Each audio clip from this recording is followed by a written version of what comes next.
Assalamualaikum warahmatullahi wabarakatuh. Jumpa lagi dengan para calon mahasiswa Indonesia tahun 2023, terutama yang akan mengambil jalur prestasi atau SNBP. Kali ini saya akan mengupas tentang keketatan SNBP di UM, ya, Universitas Negeri Malang, tahun 2023. Baik. Nah, sebagai data awal bahwasanya kuota mahasiswa baru UM tahun 2023 itu kisaran 10.525 akan dibagi menjadi tiga jalur ya, jalur tulis, sorry ini jalur prestasi ya 25%, kemudian jalur tulis 30% dan jalur mandirinya 45%. Sehingga total mahasiswa dari jalur prestasi itu 2631, yang tulis 3157 dan yang mandiri 4736. Ini lumayan ya karena rata-rata kampus yang lain itu jalur prestasinya hanya 20%. Ini 25%. Nah, data yang kita kupas adalah data keketatan. Kita akan bisa memperoleh data keketatan itu dari kuota dibagi jumlah peminat kali 100%. Misalnya ada prodi teknik informatika, daya tampungnya 50, peminatnya 1000, maka angka keketatan itu 50 dibagi 1000 kali 100% sama dengan 5%. Nah, nanti semakin kecil angka keketatan maka menunjukkan semakin tinggi persaingan atau peluangnya semakin kecil. Jadi nanti perhatikan angka keketatan karena itu yang menentukan peluang besar kecilnya bisa diterima atau tidak. Baik, kita akan mulai dari klaster 1 ya di UM. Jalur prestasi 2023 itu diisi oleh prodi apa saja. Klaster 1 ini klaster yang paling ketat, yang paling apa itu sulit ditembus atau yang paling besar persaingannya. Ya, yang pertama ternyata prodi teknik informatika. Hanya 20 kotanya, tapi peminatnya 978, sehingga keketatannya hanya 2,04 saja. Kemudian ada teknik sipil, kuotanya hanya 30, peminatnya 746, keketatannya 4,02. Lalu ada prodi teknik industri, kuotanya hanya 20, peminatnya 495, keketatannya 4,04. Kemudian ada ilmu kesehatan masyarakat, kuotanya banyak ini 60, tapi yang daftar itu 1.241, sehingga akibatnya keketatannya itu 4,83. Dan di nomor 5 di klaster 1 itu adalah bioteknologi, hanya 17 kuotanya, tapi yang daftar 316, sehingga angka keketatan 5,38. Ini adalah prodi-prodi di klaster 1 yang paling ketat, yang paling eh, tinggi persaingannya. Di klaster kedua ada prodi teknik mesin, kuotanya 23, peminatnya 392, keketatannya 5,87. Kemudian ada pendidikan biologi, kuotanya 28, peminatnya 415, keketatannya di 6,75. Kemudian ada pendidikan teknik informatika, kuotanya 20, peminatnya 291, keketatannya 6,87. Nomor 9 teknik elektro, kuotanya hanya 20, peminatnya 285, keketatannya 7,02. Dan nomor 10 ada pendidikan matematika.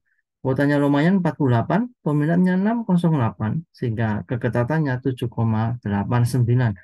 Ini di klaster kedua sudah mulai bergerak angka keketatannya 5, 6, 7.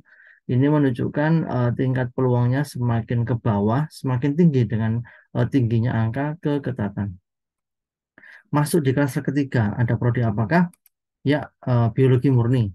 Kuota 28, peminat 352, keketatan 7,95. Kemudian ada pendidikan ilmu pengetahuan alam atau pendidikan IPA, kuotanya lumayan 30, peminatnya 373, keketatannya 8,04. Kemudian ada prodi matematika murni, kuota 38, lumayan banyak ini, peminatnya 340, keketatannya 11,18. Dan di nomor 14 ada pendidikan teknik otomotif, kuotanya hanya 23, peminatnya 177, keketatannya 12,99. Kemudian nomor 15 ada pendidikan kimia, kuota 35, peminat 236, keketatan 14,83. Ini di klaster ketiga, keketatan semakin besar angkanya, menunjukkan peluang juga semakin besar untuk bisa diterima di angka 7, 8, 11, 12, bahkan ini ada 14 ya, pendidikan kimia, 14%. Di klaster keempat ada pendidikan fisika, kuota 35, peminat 212, keketatan 16,51. Kemudian ada prodi kimia murni, kuota 35, peminatnya 200, keketatan 17,50. Di nomor 18 ada pendidikan teknik elektro, kuota hanya 20, peminatnya 95, keketatannya 21,05. Nomor 19 ada fisika murni, kuota 35, peminat 161, keketatannya 21,74. Dan di nomor 20 ada pendidikan teknik bangunan, kuota lumayan 30, peminatnya 137, keketatannya 21,90. Ini di klaster keempat sudah mulai sangat besar angka keketatannya, bahkan ini ada sampai 21%, seperlima ya, menunjukkan peluang untuk bisa diterima cukup tinggi. Diperhatikan aja nama prodi-prodinya, mudah-mudahan ini sesuai dengan yang diinginkan. Di klaster terakhir untuk prodi Saintek ya, ada pendidikan teknik mesin, kuota 30, peminat 124, keketatan 24,19. Kemudian ada ilmu keolahragaan, kuotanya 30 lumayan, peminatnya hanya 81, keketatannya sehingga 37,04. Kemudian ada farmasi, ini baru, teman-teman, farmasi ini baru dibuka tahun ini. Di jalur prestasi hanya membuka 10 kursi saja. Yang kedua ini ada ilmu gizi, ini juga baru dibuka tahun ini dan juga hanya membuka 10 di jalur prestasi.